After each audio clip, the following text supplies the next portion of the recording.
Bonjour les amis, bienvenue sur PowerTrade Crypto et regardons le portefeuille crypto. Notre portefeuille gagne 13,31% depuis le début de l'année. Vous savez qu'on a vendu Metaplanet et qu'il nous reste plus qu'une toute petite ligne insignifiante de BTC qui représente 3,31% en termes d'allocation d'actifs sur un portefeuille qui est constitué de 96,49% d'espèces.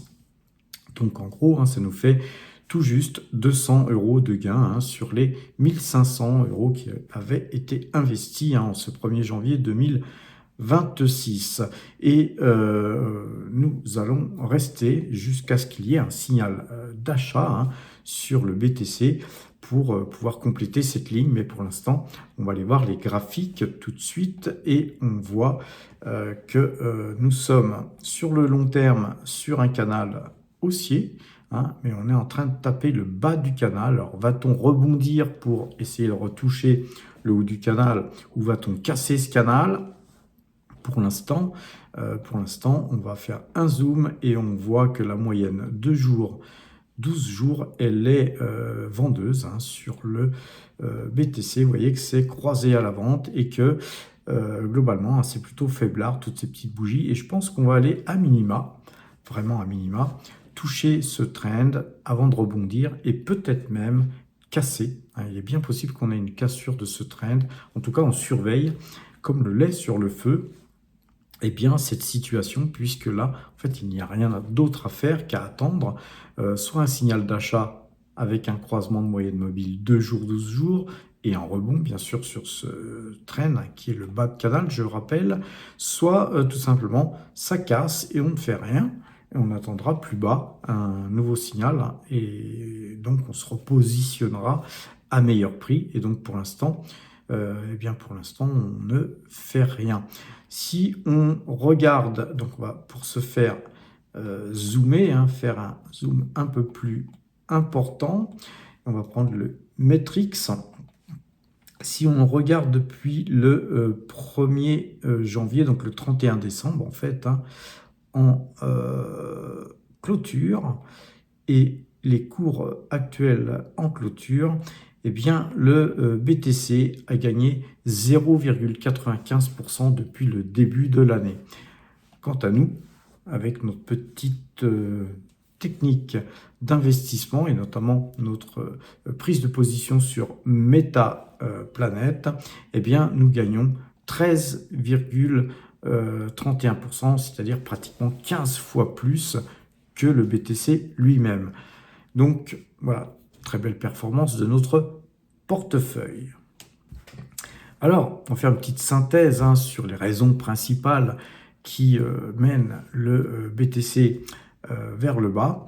Premièrement, il y a un sentiment global de marché et une corrélation sur les marchés risqués. Donc, c'est-à-dire que quand on a des marchés risqués qui se retournent un peu, le BTC, lui aussi, il suit le rythme.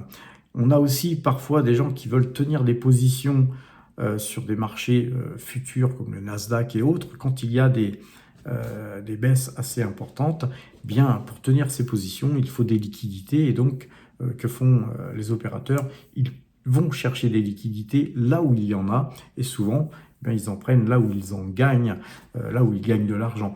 Et donc, souvent, ils peuvent prendre des bénéfices sur l'or, sur l'argent et sur le BTC, par exemple, ou d'autres crypto-monnaies.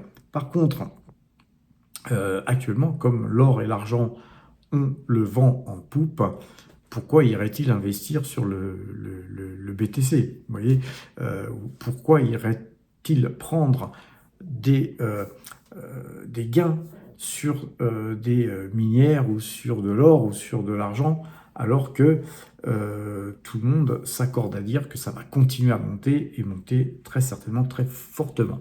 Donc d'ailleurs, c'est pour ça que je vous encourage, vous qui êtes sur cette chaîne crypto, à vous intéresser aussi à l'or et à l'argent, et donc de par ce fait aux minières. Et donc on a donc une autre chaîne, qui est notre chaîne primaire, qui est la chaîne PowerTrade, qui elle traite tous les sujets. Et donc intéressez-vous à l'or et à l'argent.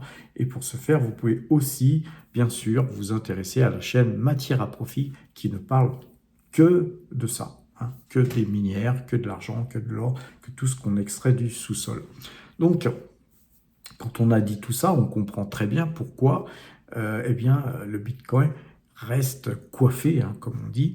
Et puis, il y a des données, on va dire, techniques défavorables, parce que quand un marché est baissier, il y a pas mal de gens qui, comme moi, regardent que les graphiques, et tant que le graphique est baissier, ils n'achètent pas, voire ils vendent.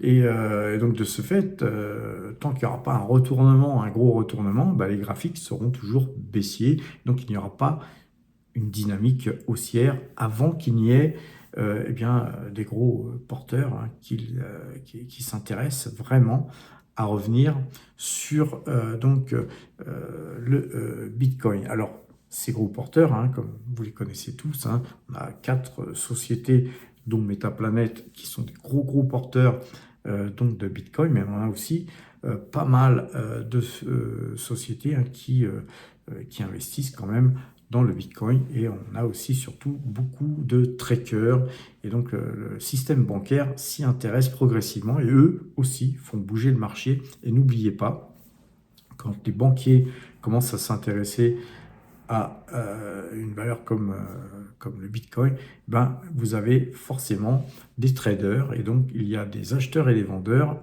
Donc vous avez des gens qui shortent le marché, comme on dit, qui vendent à découvert pour racheter plus tard. Et ce faisant, ça continue. Si vous avez des gros porteurs qui shortent le marché, ça continue à peser sur le BTC, qui continue donc à baisser. Donc voilà les données techniques, mais dans un contexte plus large, la pression des flux institutionnels, les sorties de fonds, elles se font sentir bien sûr sur les cours.